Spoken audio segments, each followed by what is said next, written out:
जय श्री राम मेरे प्यारे बहन भाइयों, मैं आ गई आपके सामने सुंदरकांड लेके अर्थ सहित, जिसमें कि दो दोहे की चौपाइयां मैं आप सबको सुना रही हूँ। एक एक शब्द का अर्थ आप सबको मैं सुना रही हूँ। चलें चौपाइयों की तरफ।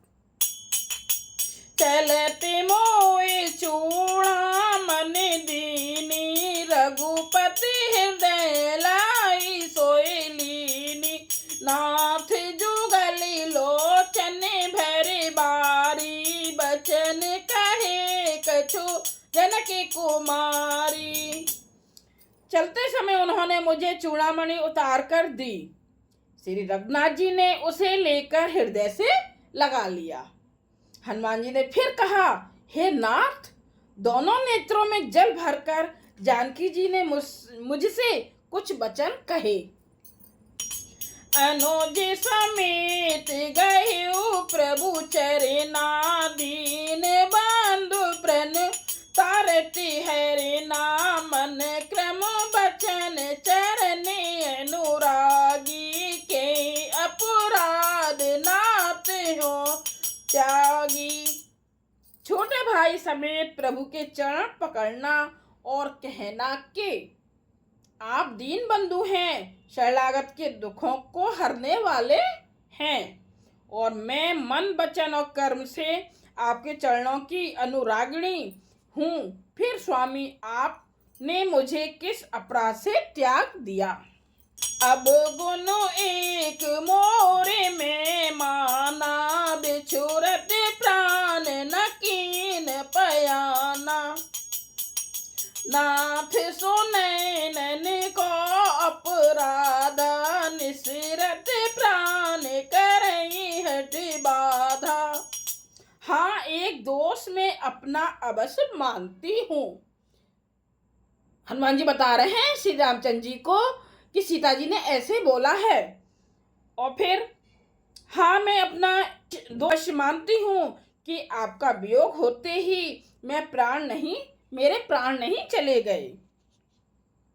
किंतु हे नाथ, यह तो नेत्रों का अपराध है जो प्राणों के निकलने में हठपूर्वक बाधा देते हैं।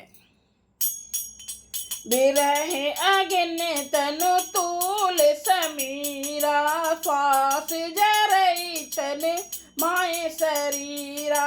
नयन स्त्रे वही जलु निज हित लागी, जरे न पावु दे बिरहागी। बिरह अग्नि है, शरीर रूई है और श्वास पवन है।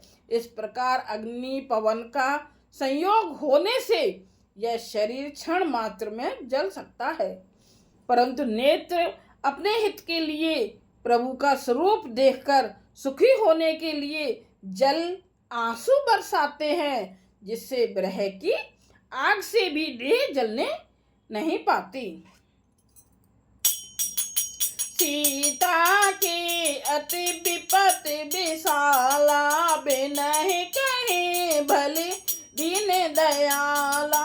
सीता जी की विपत्ति बहुत बड़ी है, हे दीन दयालु, वह बिना कही ही अच्छी है, कहने से आपको बड़ा क्लेश होगा। निमषि निमषि करुणा निधि, जाहि कल्प सम बीत। बेग चले प्रभु आनिए, भुज बल खल दल जीत। एक करुणा निधान, उनका एक एक पल कल्प के समान बीतता है।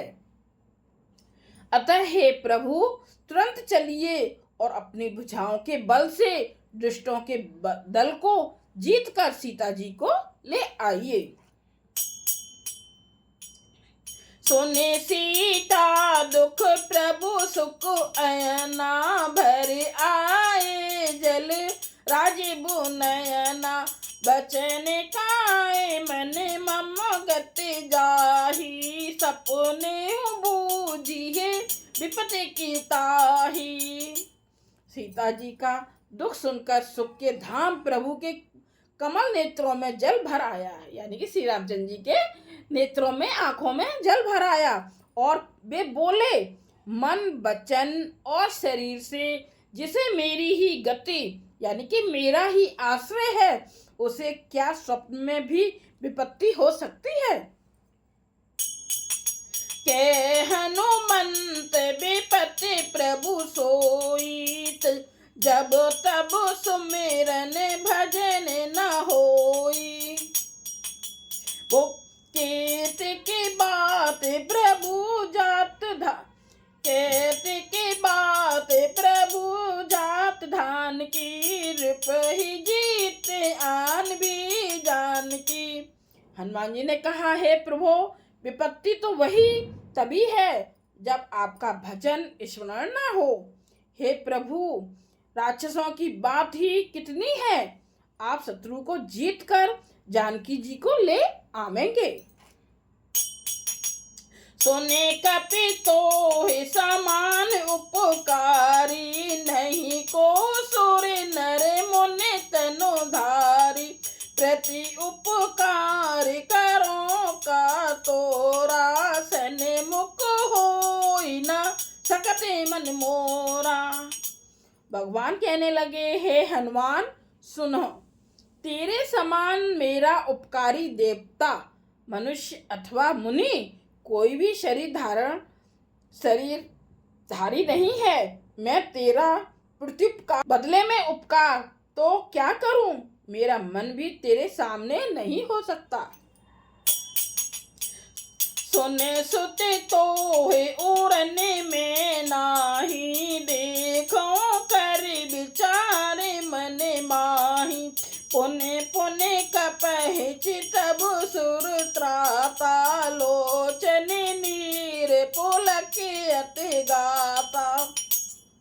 हे पुत्र सुनो, मैंने मन में खूब विचार करके देख लिया कि मैं तुझसे पूर्ण नहीं हो सकता।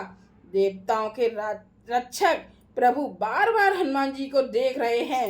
नेत्रों में प्रेमाश्रुओं का जल भरा है और शरीर अत्यंत पुलकित है। प्रभु बचन बिलो के मुख, गाते हर से हनुमंत। चरण परे प्रेमा कुल, त्राई त्राई भगवंत।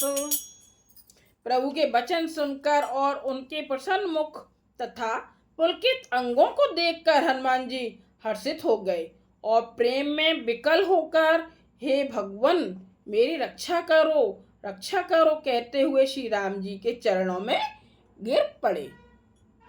ये हुआ हमारा 16वां भाग। जय सिया राम। लाइक कीजिएगा, कमेंट्स कीजिएगा और सब्सक्राइब कीजिएगा। श्री रामचंद्र जी आप सब पर बहुत कृपा करेंगे।